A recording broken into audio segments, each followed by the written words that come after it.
The Council for Professional Recognition is a nonprofit organization based in Washington, D.C. with a national and international mission to improve the performance and the recognition of early childhood professionals working with children birth to age 5. The council is led by a CEO who's actually participated in the credentialing program that we're so known for across the country and across the world.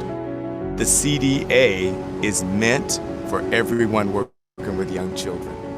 I believe if everyone had the CDA, we'd have better teachers. We've had better outcomes for children. I was a new teacher working with 20 young children for the first time, not really sure if it was a career field that I would be connected to. After receiving my CDA, I felt competent to work with young children. I felt competent to work with their parents. I knew what children in my care needed. I know what the CDA did for me in my practice. And I worry that we have folks working with young children that may have a 4-year degree still trying to figure out how to work with those babies. The CDA requires that they have 480 hours actually working with young children. When I think about what children need, especially during this time across the world, they need to feel safe. They also need teachers who understand child development and how a child learns and grows. They need a teacher who is committed to the field of early childhood education and that knowledge base. The CDA has been here for 45 years. I mean, we don't need to recreate the wheel. What we need to do is invest in the CDA as a national credentialing program. It's a unique credential that's not only based on competence, but actual practice with young children. That's why our publications, the Essentials Workbook, that's why all of our standards book that really explain to teachers across the world what those competencies mean and what it means to be an early childhood professional in our field.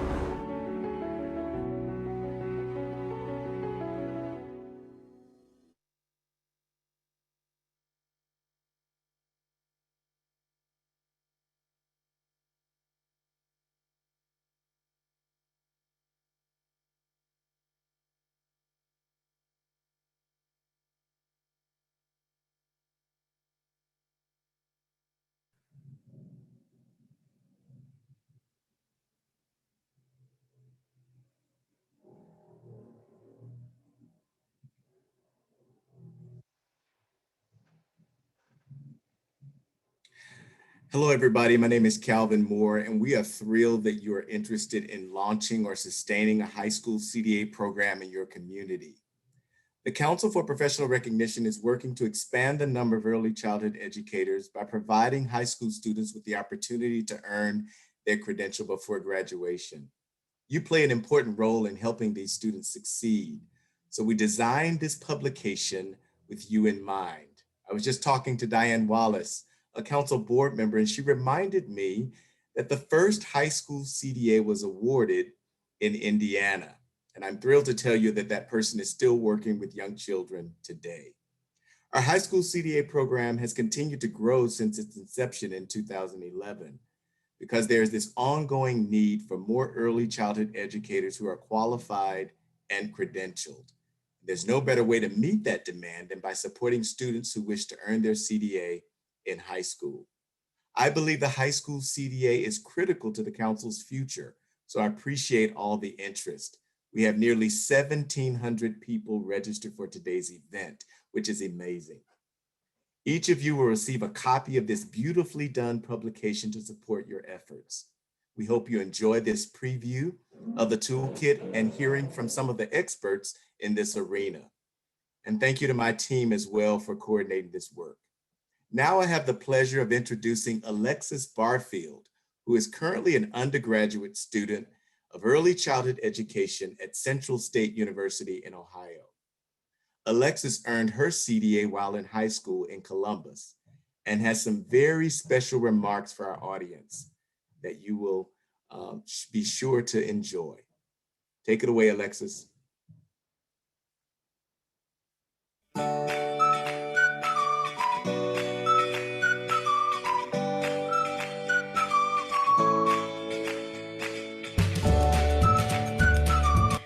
Hi, my name is Alexis Barfield. I am currently a junior here at Central State University. My major is early childhood education, and I earned my CDA in high school. I was a senior at Columbus Downtown High School.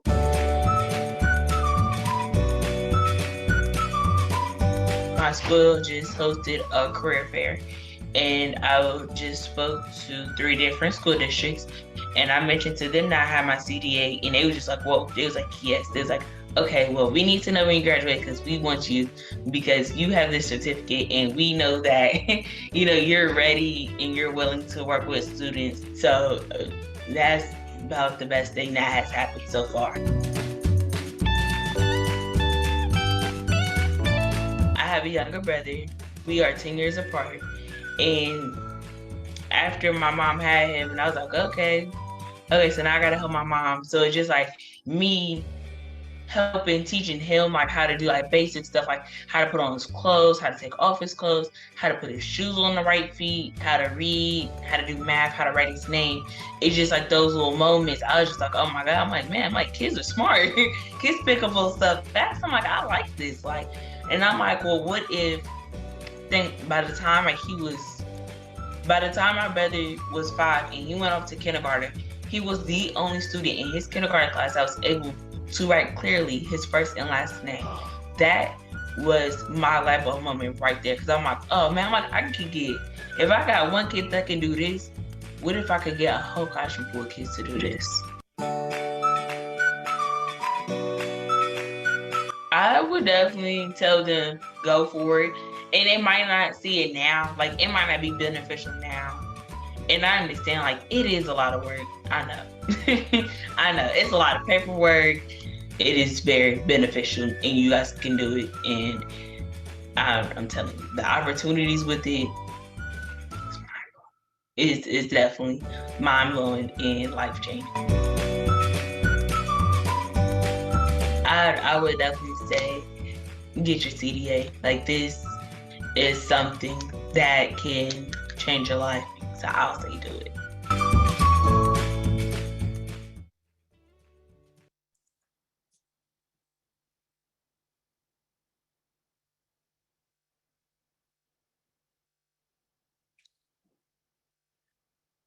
Well, thank you very much, Dr. Moore, for your opening remarks. And that video was amazing. Alexis is truly inspiring.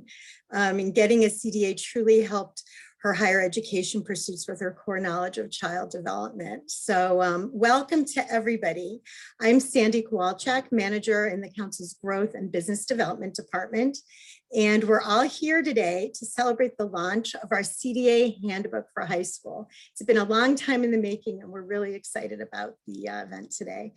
And I am excited to describe our panel. It includes Rebecca McGrath. She's an early childhood education career tech teacher, FICLA advisor, and PD specialist as well from Columbus Downtown High School. So welcome, Rebecca. And I know you also helped us get Alexis on board. So thank you for that. She's truly amazing. And we also have Misty Norman, our executive director from Heavenly Kids Center for Learning in Columbus. We have Charvella McKay, assistant professor, early childhood development and education from Columbus State University. Columbus State Community College in Columbus, Ohio. And last but not least, we have Dr. Biza Batten-Lewis, an education consultant and trainer at Ideal Early Learning. And Biza was an integral part of this effort. She worked with us as a consultant on the handbook from day one. And thank you so much for joining us here today. And we also have some council colleagues of mine helping out today. Raquel Andrade and Larissa Norris are helping with our Q&A with the audience, and Larissa will be facilitating a few questions to our panel after the discussion. And I also want to note, Larissa noted this, but this is exciting for us. The webinar includes simultaneous translation into Spanish. So if you're interested, click at the globe at the bottom. It's a globe icon on the bottom of your screen if you want to do that. And then last quick note, should there be questions about the webinar's recording, we are going to send the link to the new handbook as well as this recording tomorrow to all the participants. So on to our first question. Rebecca, and I think you too, we might unmute too for our panel. Rebecca, from your perspective as a teacher, especially teaching high school career vocational ed students, what tips would you recommend to those interested in starting a high school CTE program? One thing that I did was I purchased a competency book that a candidate would go through. And then I started building a portfolio, which I have here. So I have all of the tabs. So I just wanted to point out that you are already teaching it. We already have to teach this. So you just have to take that couple days, you know, like a weekend at least, that you set aside, and you begin to look at the parts of the resource collection. Like, yes, I teach that. For example, resource collection number 3, which is under tab F, is a weekly plan for young children. So basically a theme unit, which our Career Tech Student Organization, FCCLA, already has a project that we're supposed to use with our students anyways. So you can connect those together. And then I start that junior year, and then they build upon it to get it to where it needs to be for their senior year. So that's kind of what you have to do. You just have to kind of sit down, look at what are they asking the students to do, and then you start putting it to what you're already teaching. Thank you very much. Now, Misty, based on your experience as a center owner, what are some key tips that come to mind for you? The main tip is for administrators to know what the goal is for having what we call interns, because it can't just be them filling in classrooms or counting in ratio. This is an opportunity for us to really shape the minds of students and build a strong early childhood educator. And so how we start out and how we expose them to the field is crucial, because it really is kind of a make it or break it opportunity, especially with high schoolers. They're looking to establish their careers. And so it's imperative for administrators and the program to really take that seriously. And so our program, we have an orientation for the interns. They have a job descriptions that they have to fill out, or have to sign. We make it very clear what the expectations are, because again, it's not just a babysitting job. Our interns are paid, and so there are expectations that they have to fulfill. It's imperative that we listen to the students, because they are young adults. A lot of times we look at them, oh, they're just kids. No, they're really making some big decisions in their life. So it's imperative that we listen to what their expectations are and what they want to get out of the program, and build the communication from there. Again, a PD plan, knowing the expectations, including them in the center, in events and anything that the center is housing or hosting. The interns need to be a part of that, because again, I just want to stress the importance of exposing them to what early education is about. Great. No, those are great points. Thank you. And Charvella, from the community college point of view, what are your thoughts? Hi, everyone. Some of the tips that I have would be to build relationships. Relationships are important in any type of collaboration, whether with the CTE program and well as the students. We are the next step in higher education for those high school students that are earning their CDA. So we want them to know that they can do it, that they have the support. Also working with the CTE instructors, working out articulation agreements. How can we support their students as they go through this process, and just building a strong relationship with that program is really important. Okay, great. Thank you. And Biza, from your perspective as a teacher and consultant guiding CTE leaders and CTE instructors, what are some of your initial tips to folks? I highly recommend that you assess your assets, you assess your needs. And you start with interest. You know, are the students interested in the program? Some of you guys already have a program that started. Some of you are considering a program. You're trying to figure out how to implement the CDA in the current program that you have. So find out if they're interested, and then look around and see, what do I need? Do we have a local child care center? Do we have transportation? That's something that may come up. What I love about this handbook is that you'll have some support there in determining what you need, because many of you are here because you don't know what you need. You don't know what you don't know. I think about, Sandy, when I was teaching at the high school level, and a male came to my door and says, excuse me, is this the baby class? Because they love the class because they love the real care babies. Many of you guys out there have the real care babies in your infant care and your infant development unit. And so they just want to carry the babies around. And when he asked, is this the baby class? I said, no, this is not the baby class. This is early childhood care and education. So building that trust in the program, building that interest in the program and the respect for what we do in the profession was key. And because some people do think that, we're babysitters still, or they don't know what's necessary, and also where this could lead. So I'll say that. And lastly, I'll say, talk with your counselors, because the counselors will often put students in your class who just need an elective. And at the school where I was, we had 3,000 plus students. And I tell you guys, we had, young mothers. If they were pregnant, they figured put them in ECE, or again, if they just need an elective. So I talked with the counselors and let them know what the program was about. And then they started to guide more students in the program who really were interested in what we do in the profession. Yeah, no, Biza, that's excellent advice. And our book has a lot of that. More to come on that later in the presentation, though. But for our next question, Rebecca, what assistance and supports did you have or receive at the administrative, district, or classroom level to help you develop your programs? One thing is just to add to what Dr. Biza Lewis just said. You have to have the counselors helping you with the recruiting so that you're recruiting students who have some type of interest. And then I started shaping it like to young males. Are you interested in coaching? Because if you are, coaches have to have that child development, that management background. And then you start to get their ear like, oh, I didn't think about that. My coach is a teacher, so that kind of helped as well. So that's important.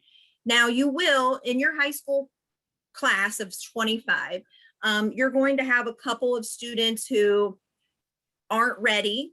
They're very just wide-eyed and they're not ready. They do like children, so that's good.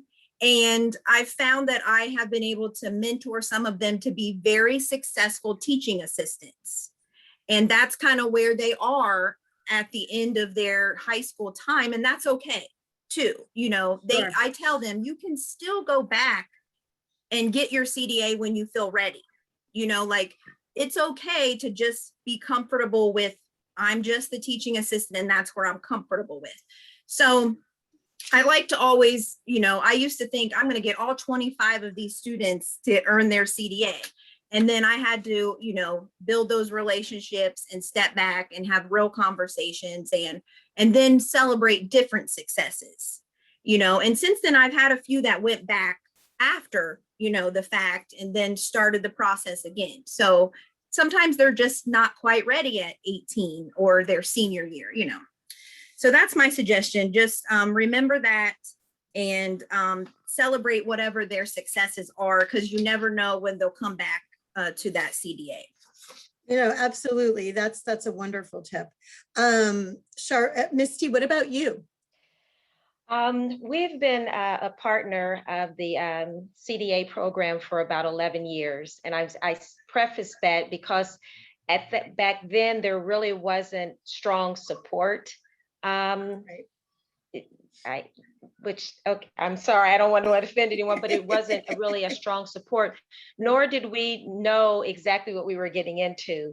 Back then, we would have one intern in our program. Now we have between 4 and 5, but I feel like it just evolved, and really by trial and error too. We also have a partnership with Columbus State as well as Ohio State, and I feel like I really gleaned from having interns from the collegiate level to kind of guide me with the high school level as well. So right now we have great support. Again, Charvella and Miss McGrath and the other organizations around Columbus, Ohio have been a strong support for our program. But I also want to say be assertive too, because even though there might not be some information out there that you want to implement in your program, being assertive and asking questions, also researching, attending, conferences or, different programs to kind of glean from other organizations to ensure that your program is where you want it to be. Yeah, no, thanks, Misty. That's absolutely true. And even in our book, we have a section that talks about, how to do some research, how to get those additional supports. And that's really key, because if it's to start it, it's key to either do it that way or talk to folks and so forth. And it's wonderful, your collaboration with Charvella, who I'll throw that to next. That was a good throw in. Great job. One of the things that's already been said is really important is we have lots of support, and we cannot do it alone. It is a collaboration of all us early childhood professionals working together to support the students. At Columbus State, I have to say our administrative staff and our leaders at the institution have been so supportive. They really align with education at whatever level it begins. And we know that CDA is the first step.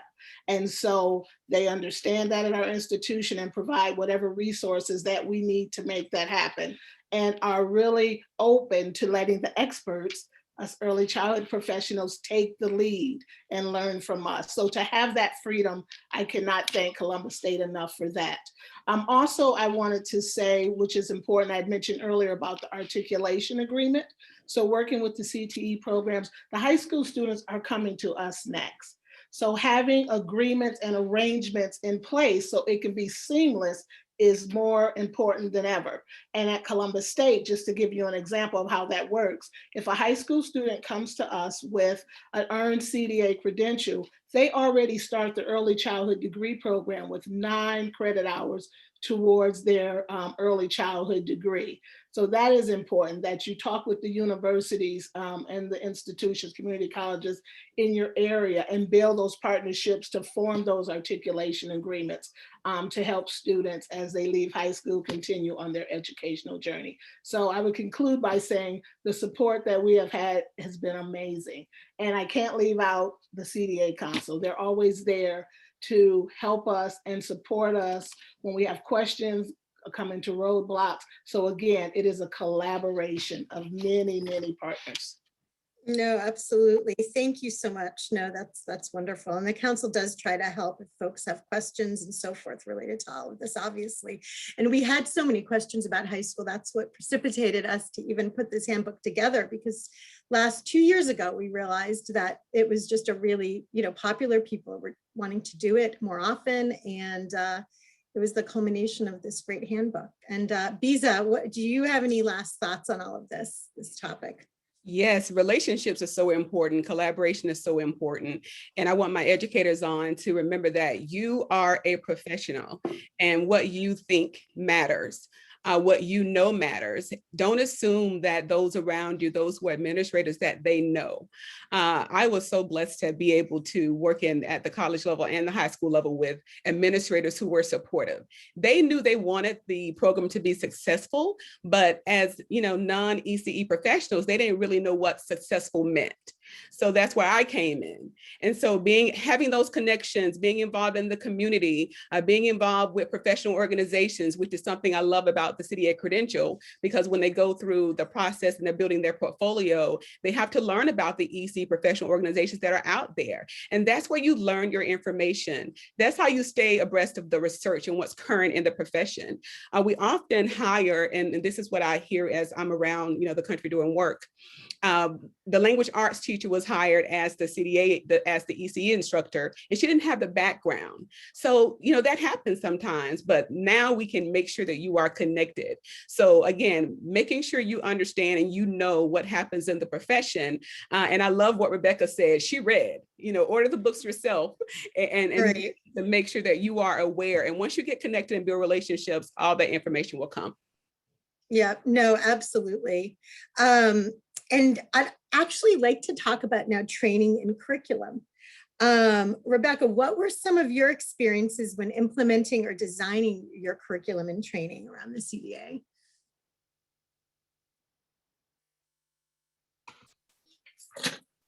Okay, so with the curriculum and training in Ohio, we have early learning standards for the young children, but we have career tech standards that we have to follow.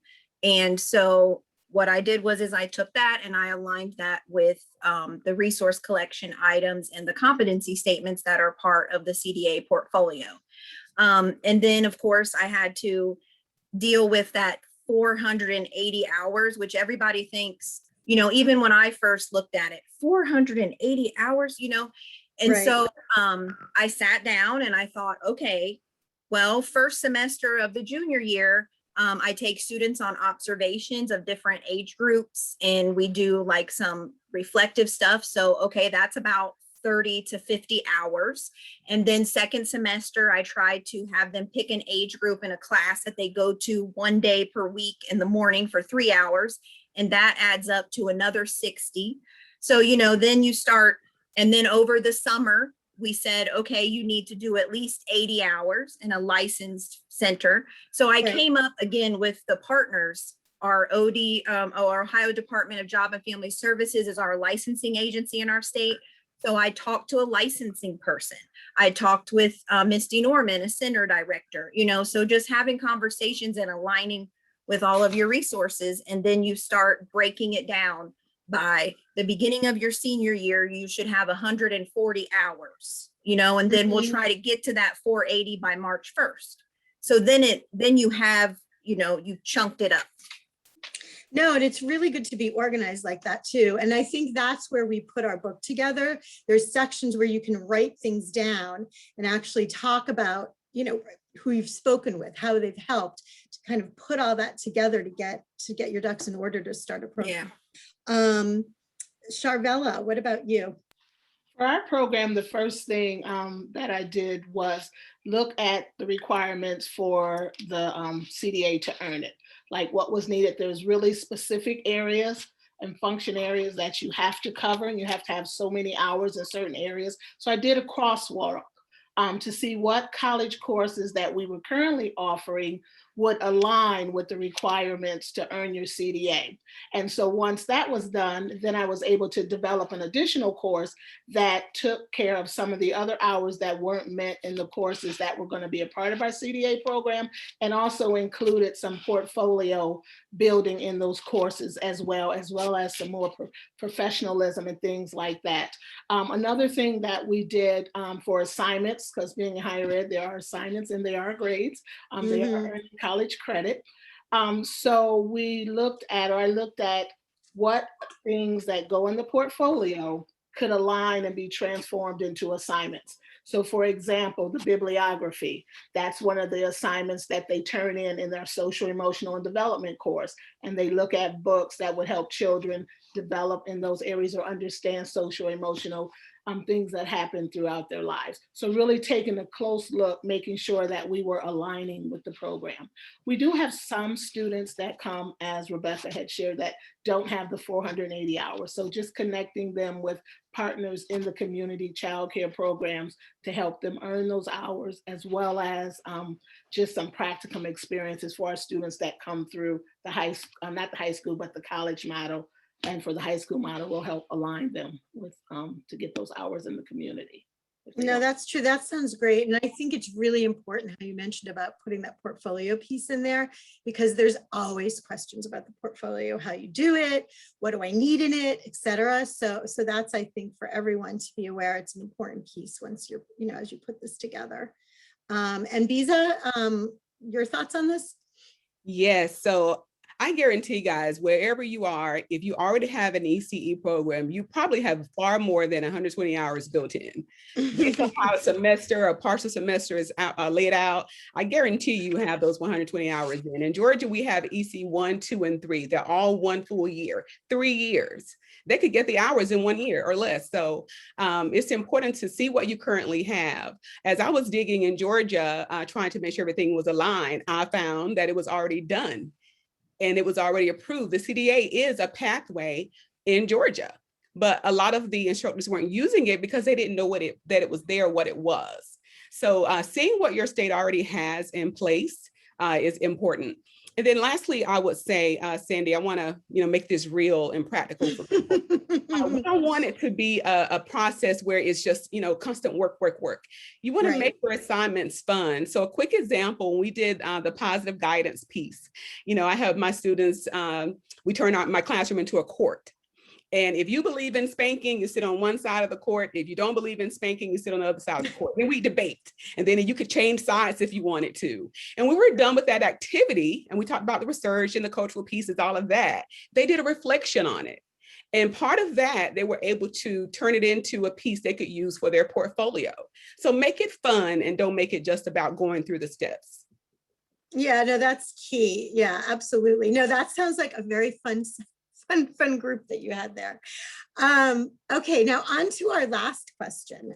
Rebecca, who are some of your key partners or supports when planning your CDA programs and classes, and how did that trickle down to support of students and or the candidates?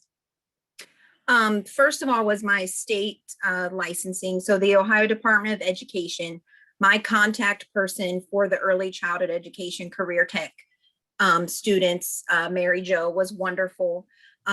She kind of looks ahead, like this is where Ohio's going. So she started presenting about the CDA in early 2010, knowing that Ohio was rolling out step ups of quality and wanted the CDA to be in this, wanted child care center workers to have CDA by 2020. So that was great to have that connection. And then she also is over the FCCLA projects for high school students. So then she was able to help us. I helped her, connect the two together. So that was great partnership. And then also your local professional development network in your state. Ours is called OCRA, Ohio Child Care Resource Referral Agency, where they keep your the copy of your fingerprints and stuff. So working with that person so that my classes were on there and going to my students' accounts as they're starting their professional online portfolio for licensing purposes. So, and then again, having partners, different childcare centers in your area, directors on your advisory, and that are helping you build. No, that's so true. I mean, it's key with the state support, so it's good to know that. And also, I know you do a lot with FICLA. Could you tell our audience about that? I'm sure some don't know the acronym, and it's a great. Oh, sorry. Is it did you say FCCLA? Sorry. Yes. Yes, sorry. Some folks out there may not know what it is. So okay, yeah. It's a career tech student organization. Currently, we also have an new option of Educators Rising, but FCCLA stands for Family Community Career Leaders of America. And it's similar to like Girl Scouts or Boy Scouts or FFA, Future Farmers of America. And it used to be, back when I was in high school, it was FHA, Future Homemakers of America. And then I'm dating myself, but when I graduated, it changed from FHA to FCCLA. So that's what that is. Okay, great, thanks, because I think that's a great resource for those out there as well. Misty, what about you? Partners, supports, and how did that trickle down to supportive students and candidates for you? Yeah, for our external supports would be this high school that we are currently working with, which is Downtown High School. So Miss McGrath, I'll put you on the spot, has been amazing, just very hands-on with the students. I can reach out to her at any time to get information, and she's really good at placing students based on really the culture of the center, which is huge, because again, we want all the students to be successful, but every culture, center culture is different. So she's really strong in placing students where they're going to thrive and grow. But the internal supports is really our program, our teachers. We have an amazing group of educators who really support our CDA internship program. As a director, I hired them, but they have to go in the classroom and work with the teachers. So it's imperative that we have strong teachers that are able to mentor and guide the interns and help them with their CDA binders. And so I feel like our strongest partners are our teachers and our program. We also have coordinators, both an infant, toddler, and a preschool coordinator that is really on the ground floor with the students and just walking them through the process to ensure that they're successful. Yeah, no, I think the mentoring's key. I mean, it's so important to have that person to look up to and get that information from. For sure. So Charvella, I know you have some thoughts on this. I do have some thoughts. So one of our biggest partners, I would say, is the CTE programs, the leaders of those programs, just staying connected with them. And when doing so, we have the high school students come to our institution. They get to meet with ECDE faculty, tour our early childhood spaces. We're very fortunate. Like I said, our institution is very supportive. We have spaces that are designated for our early childhood student classrooms. We also have a resource lab where students can make handmade materials for students, check out children's books, teacher resources, magazines like Young Children, just a place for early childhood students to go. So we show them all our spaces. They have time to ask us questions and interact with us. As Rebecca had mentioned about the advisory council, we make sure that we stay on the advisory councils of the CTE, and that aligns well. And just today in our meeting, Rebecca got our support to help come see her students via Zoom and talk about our program. Again, like I said, it's a wonderful transition from their program to our program. We also help, as it trickles down to students, we help them with their CDA application. We do coaching. Also, our campus community is involved. Our financial aid for our staff come and talk to the students coming in. Also, our enrollment coordinators help them enroll and register. So we have partners internal at our campus as well as our CTE partners. Again, No, I'm sorry, I was just going to say, I can't say it enough. It takes all of us working together. Yeah, that's actually what I was going to comment on. I was going to say, just from your remarks and obviously from Rebecca's, I mean, and Misty, you guys are a team there in Ohio. You all work together, and that's so important in all the states for you to kind of get out there. And, again, through our book, there's aids and how you do that. But that helps make a very, very successful program. And Biza, your thoughts now on the supports for sort of our final remarks here. Yes, I love everyone's responses. I want to echo the advisory committee, board, council, whatever you call it, and your program at your school level. I recommend one at the school level. We added one at the pathway level for our entire school district. And then we had one where it was, the CTE total, but just for ECE, you need supports there. So I'll go back to the relationships and the collaborations and how important they are, and make it a give and get relationship. Don't just ask for things and, can my students do this? It's a give and get. So our partnerships, my students started writing lesson plans for the local childcare centers. And that was amazing for them because they're still children themselves, the teenagers, guys. Teaching at the college level, I tell you, their lesson plans were so much more creative. They were so good. And they really appreciated those lesson plans. When we got to the health unit, they developed menus. And then, for instance, first aid and CPR training, that's a part of the curriculum as well. We didn't realize there were free options. So there was a project that I connected with, and we had first aid CPR training for free. And I ended up getting trained as an instructor and supporting the healthcare program as well. So I just wanted to echo that. And then finally, I want to echo the FCCLA because that's really important. The CTSOs, Career and Technical Student Organizations, which is a part of the book as well. You'll have information in there about those. But the requirements they have to complete to compete each year in the different competitions is more than what's required for some of the CDA components. So often, all the time, honestly, whatever you're doing for your curriculum in ECE, whatever you're doing for your CTSO, FCLA, whichever one you're using, you have, it's likely a requirement for the CDA, and align it. And then finally, I'll say again, those who have not developed their program yet, you have a great opportunity. All you need to do is follow the curriculum of the CDA, and you will have an amazing curriculum for your program, and then connect with local partners who support. Yeah, no, that's absolutely true. And I like how we're all also referring to the book, because it is so key to everyone I know who's on this call. On the webinar. It's an exciting new book, and there's a lot in there, and it's interactive and it's digital, which I'll talk a little bit more about later. You can see I'm excited. I'm kind of getting ahead of myself. But right now we have, I'm going to do some Q&A. So Larissa, I don't know, as we've been talking, if there's a few you want to throw out there to our panelists. Oh, there are a lot of questions for sure. One of the most popular questions that we're seeing today is, how are these students paying the requirement and the fee for the CDA? That's a big concern. May I take that one? Sure. So I'm in Georgia, and again, this is where the collaborations come. It's really important to find out what your state has.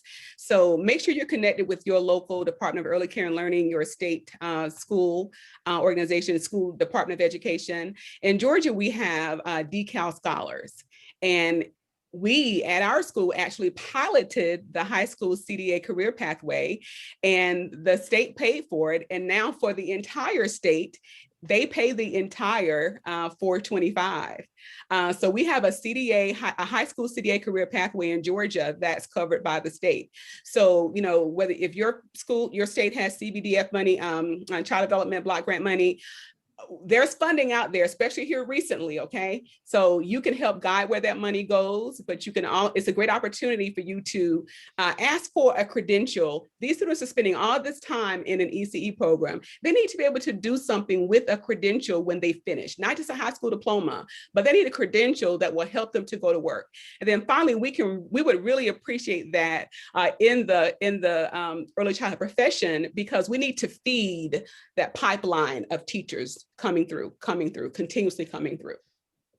Yeah, and I'm just going to add to that, because yeah, it's so true. Many states have funding, whether it's the child development grant or Perkins or what have you. So it's very important that you do your research in your state for that, or even contact us for that matter, and we can point you in the right direction. And it's in the book. And it's Great. in the book, absolutely. And I was just going to add that, like in 2015, when I first started teaching it, some of the directors offered, like, we will help pay for the money and then take it out of your paycheck, like a little bit spread out, which helped some of the students. I know my local Head Start at that time, this is 2015 to 2017. They also offered a chance for students to sign that they will work for Head Start when they graduate. And then as long as they stay for a year, they don't have to pay it back or something like that.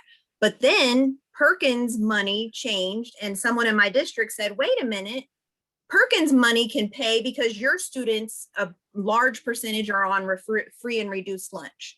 So also talk with your district about free and reduced lunch students, because that can change what Perkins money can pay for as well. So. Great, that's very helpful. And we've sort of mentioned CTE pathways and such. So this question is, how does this program fit into most state CTE pathways? It varies by state. Some school systems, districts, it varies by district actually. We had, and some, based on where you are, they may have you may be an academy school. Is what they primarily call them. So at an academy school, it's not so hard to implement. A traditional high school, it depends again where you are. So they're being implemented in a variety of programs, but it really, no matter where you are and the type of program you have, it can fit into any program because it's an elective. It fits in the elective category.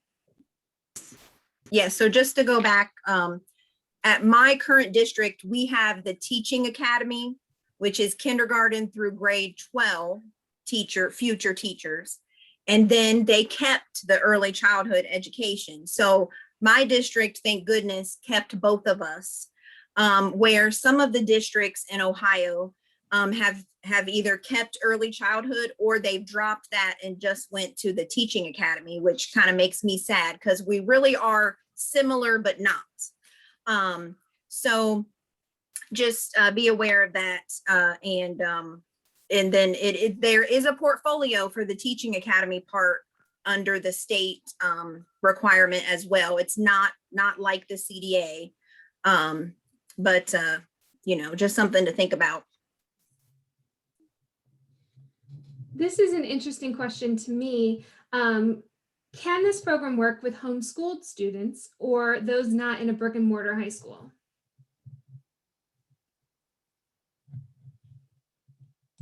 I would think it will be actually easier to implement it in the homeschool program because you have the flexibility of getting them to where they need to be for the 480 hours. You can predict their school day and plan it out a little bit differently and how you choose, making sure they get their work done. So it's actually easier.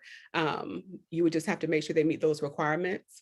And you can connect also with the program, that existing program in your community is what I would recommend.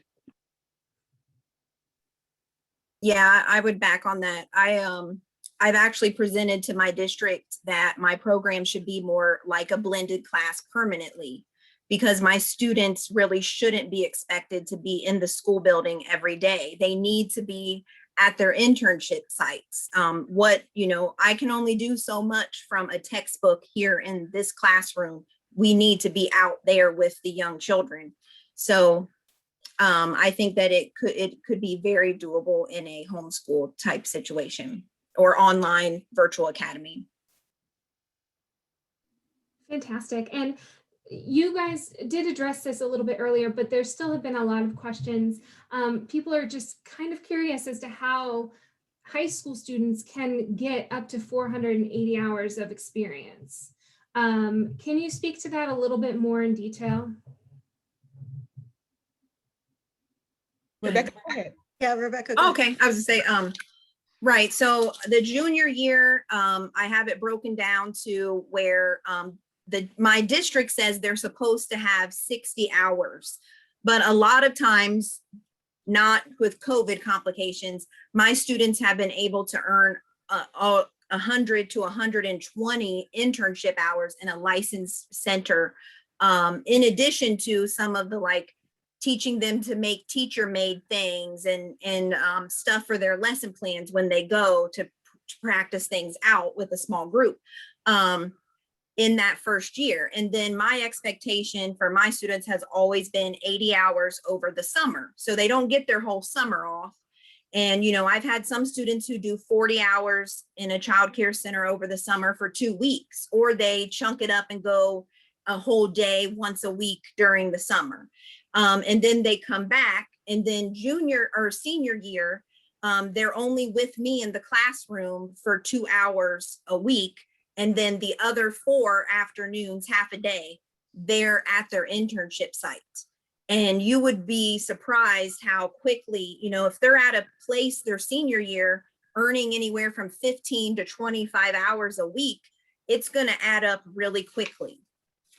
And so that's kind of how I have been successful with it, is partnering in the community with centers who will take them on and offer them a paid teaching assistant for some of those hours has helped motivate them as well. And Larissa, I think we have time for one more question. Okay, let me see. There's so many good questions happening. Or right 2 more. Do you want to do 2 more?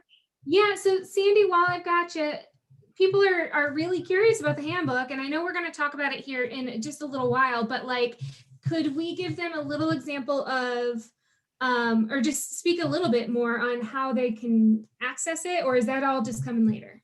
I would say stay tuned. I'm going to talk about that in the next few minutes. So we'll skip to the next question because Okay. a little piece on that. So All right. stay tuned.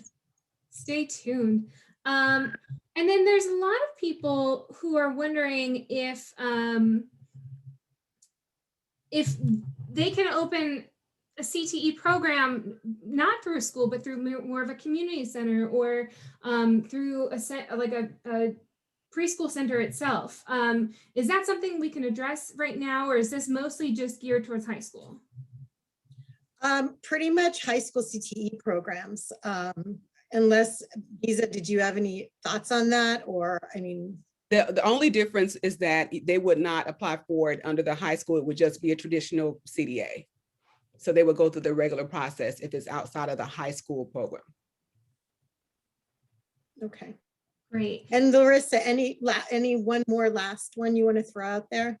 Oh, there's so many that are very specific. Okay. So I think that what we can do is just go ahead and talk more about how to get it, because I think that's what people are really. All right. Well, then I would say wonderful. Thank you very much, Larissa, for that. I will be talking about that in actually just a couple minutes. But before that, I want to thank our wonderful panel for all of your thoughts, suggestions, tips, and your participation today. It was truly wonderful. And I would just echo that, Sandy. This was like the best panel ever. You guys are rock stars. I am so impressed, and thank you for joining us today. Oh my God, it's been great. Wonderful. Thank you, Dr. Moore. So before I get into info about our wonderful handbook, I want to share a special video about our upcoming EELC conference.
Okay, great. Now, if we can just pull up some last slides, I'll be talking to all of you a little bit about, I'll be giving you some tips about earning a CDA in high school, and then showing you our lovely link. So next slide, please.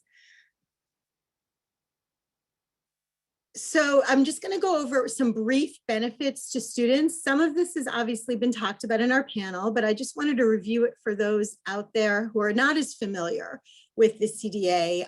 The benefits for students with this is they graduate high school job ready with a nationally recognized CDA credential. They can jumpstart higher ed with core knowledge of child development, have the knowledge, skills, and confidence to work with young children, gain valuable skills and competencies that early child employers want, earn college credit as well. And you can see that through the panel discussion with the whole articulation agreement and that's the whole thing, which is also in our handbook. And then there's faculty support, of course. And then the benefits for the faculty, you can empower your students with explicit, measurable, and transferable learning competencies, which is where the CDA is recognized in all 50 states as well as the US military. And I think you can see that too from the enthusiasm from Rebecca and our other panelists who are doing this day to day. You can also serve as a CDA professional development specialist. And obviously you prepare your students for success in college and careers and participate in furthering career pathways. And many states have very robust career pathways programs with funding that can help with this. And then just to briefly go over these requirements were talked about today, but they're really important and they're also sectioned off in our book as well, but just as a sort of highlight here. You have to be a junior or senior enrolled in a high school career and tech ed program. You have to complete 120 clock hours of professional early education, covering the growth and development of children, setting specific, and all the settings are in our book you can look at with no fewer than 10 hours in each of the council's 8 subject areas. And again, in the book, we list our subject areas and all the details for that. You have to complete 480 hours of experience within the last 3 years of working with kids. And you can either be paid or volunteer. Most high schools kids are volunteer. You have to complete a professional portfolio, including family questionnaires. And each student's portfolio must contain a copy of an official letter on school letterhead. And that can be from a principal or from your teacher, verifying the clock hours of training.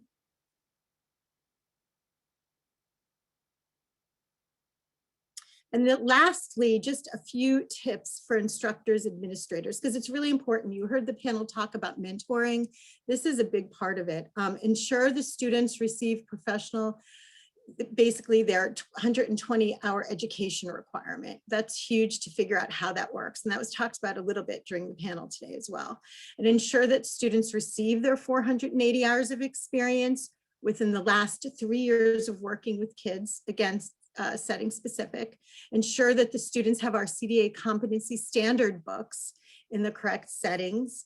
And it's also really important for the instructor to assist the students with setting up the online account in your council and assisting with the application if they have questions and finding a Pearson VUE testing center where they can test for the CDA.